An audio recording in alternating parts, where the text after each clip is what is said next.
Good morning, everyone. Welcome to the KDPG Sunday edition. I'm Ken Rice. He is Pennsylvania's chief fiscal watchdog, the person responsible for making sure that state money, your tax dollars, are properly spent, legally spent, to benefit the people of Pennsylvania. Eugene DePasquale is serving his second term as Auditor General. His responsibilities range from auditing school districts and authorities to evaluating the performance of state programs. Auditor General DePasquale is our guest this morning on the KDPG Sunday edition. David Shribman is away this week. John Allison, editorial page editor of the Post-Gazette, is alongside. John, nice to have you as always. General DePasquale, thank you. I know you always, you don't like to be called General. Well, it's better to be called Eugene, but yeah, but it does go with the title, yes. Thanks for being here. So you've just announced that you're going to be auditing the Port Authority. Right. You audited them a few years ago. What do you suppose has changed in that relatively brief time? Well, a couple of things. Number one is mostly a financial audit previously. Now we've added performance to it as well. We're going to be looking at the service routes, how they make their decisions on which routes to add and subtract. So we're going to be looking at that. Also, you have a new CEO there. I think the timing is right when you have new leadership come into any agency, whether it be the Port Authority or anyone else, any other entity. It's a good time to do it because if there's any changes that are needed, I think it's important to give that new CEO the opportunity to make those changes. Do you ever get an agency like the Port Authority requesting an audit, or does it always come from you and your staff deciding what haven't we looked at lately, or what has gotten our attention for one reason or another? Very few entities say, please come audit us. Yeah, very few. You don't get those calls. Not many. So with regard to the Port Authority, do you go in with a general idea beforehand of what the issues are, what you might find, expectations one way or another, because that can be a problem, right? Well, we do go into objectives of what we're looking at. We try not to have expectations, but look, we read the newspaper just like anyone else, see the news reports. We know that there's people that are concerned about some of the routes that get cut, whether it's a disparate impact to low-income workers. So we're aware of those issues. We don't go into it with an idea of knowing which side is right or wrong on that. We have to be objective, but we certainly do know those concerns are out there. With regard to the Port Authority, is there a specific issue that you personally want to see numbers on, want to see performance data on? I want to look at how do they go about analyzing which routes to add and subtract, and we want to make sure that there is a premium put on, or a priority put on, moving especially people that's their only means to get to work.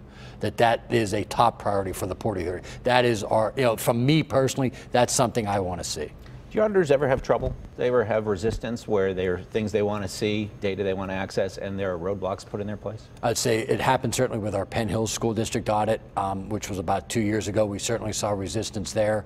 But the last time we audited the Port Authority, it was complete cooperation. But it does run the gambit, but most agencies are pretty cooperative. But we do run into it from time to time. Do they consider it a routine, just like you go to your doctor and you get a checkup? Oh, here come the auditor folks doing what they should be doing.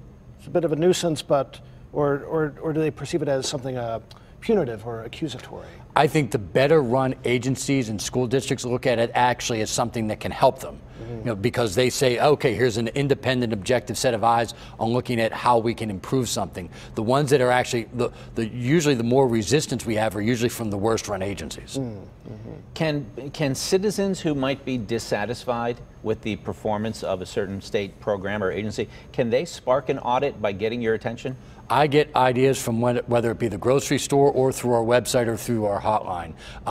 Literally, sometimes I'll just be shopping and people come up and say you need to look at something, and I know it can sound silly, but you're like, whoa, we haven't looked at that yet. It's actually turned into some of our audits from time to time. Where do you shop? Because for our readers want to know. Oh, it's Wise in York is where we do our grocery shopping there. So they want to see me in the lettuce aisle or the produce aisle. That's where you can get. You want to make sure you're shopping healthily. Oh, absolutely. Want to essentially audit your shopping. That's right. That's right. We just had the hotline number on the screen. We'll show that again for anybody who wants to take a look at that.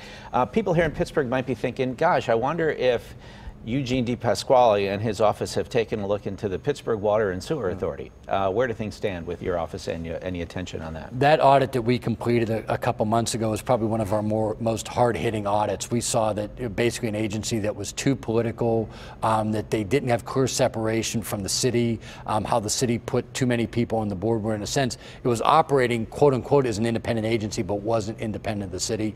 And the city was taking too much out of that authority for their own general fund fund purposes and not putting enough into the infrastructure. So we believe a lot of the reasons why you've had the water quality issues and some of the safety issues that happened at the Pittsburgh Water and Sewer Authority were a direct result of not making enough investment over the last 20 years. So your office issued a report, and then there was the task force that issued its own recommendations, somewhere similar to the things that you recommended. How much confidence do you have that the PWSA is going to turn around? I believe that they will, although when it comes to my degree of confidence, look, at the end of the day, we're going to come back in and we're going to do our independent review to make sure that our recommendations were followed up on. I do believe that there was so much uproar from both the public and even from the elected leadership of the region that they are compelled to change. But again, I want to make sure that that actually happens. It's hard to think of many things that are more important than water. How soon are you going to come back and try to ensure that there's compliance? You know, we do always want to give people, any entity, a chance to implement our recommendations. So probably early next year is when we'll go back in and make sure that our recommendations were followed. All right, you've also announced that you're going to launch an audit of the Game Commission. Right. Why? It's been about 10 years since the Game Commission's been audited. That reason alone? I think the timing is right. They've been increasing fees. There's a lot of concerns from the hunting community that how the Game Commission is managing the state game lands, specifically with the deer herd. And again, with the fees going up and they're sitting on a large surplus of funds, we want to make sure that they're using that money appropriately. Let me just back up for a second. You do financial audits and you do performance audits. You check the books. Right. In the first scenario and the second scenario, you say, are they fulfilling the mission that they're supposed to fulfill for the taxpayers of Pennsylvania? That's correct. So I'm sorry, with the Game Commission, you're doing one or both? That'll be a performance audit. Performance audit. How well are they performing? That's correct. So when you looked at the Game Commission, or when I guess it predates you in office. Correct. How did it come out of the audit 10 years ago? They came out relatively well. I mean, it was minimal findings. But again, we've got a lot of people in the hunting community have been contacting me really over the last year, clamoring for this audit. Again, I have to go into this independently, but we've been getting a lot of feedback from people asking for this to be done over the last year. Do you have enough staff to do your job? People will say in environmental protection, or you're always saying, oh, our staff's getting cut and one thing after another. I'm sure you'd always like some more, but how are you feeling about that? Well, Governing Magazine said that my department has been cut more than any state auditor in the country over the last 10 years. When in the mid-90s there were about 900 auditors, now we're down to 450. But we've put in a lot of reforms since I've been Auditor General. Per employee, we're now 30% more efficient than we were per employee before I took office. We've shifted to a work from home policy, so our workers are spending less time on the road, invested in technology, so again, we can be more efficient that way as well. But it is important to note, when I came into office, about 90% of my budget, my department's budget, was personnel. Now it is about 96%, which means we're getting close to where there's not really much left to do other than cutting personnel, and every time someone wants something audited, that is a very people-intensive process. So the more people we have, the more things we can audit. The less people have, the less things we get to. So there's no one can say we're going to eliminate the waste and fraud in the auditor's department. Yeah, I think we practically eliminated our entire car fleet.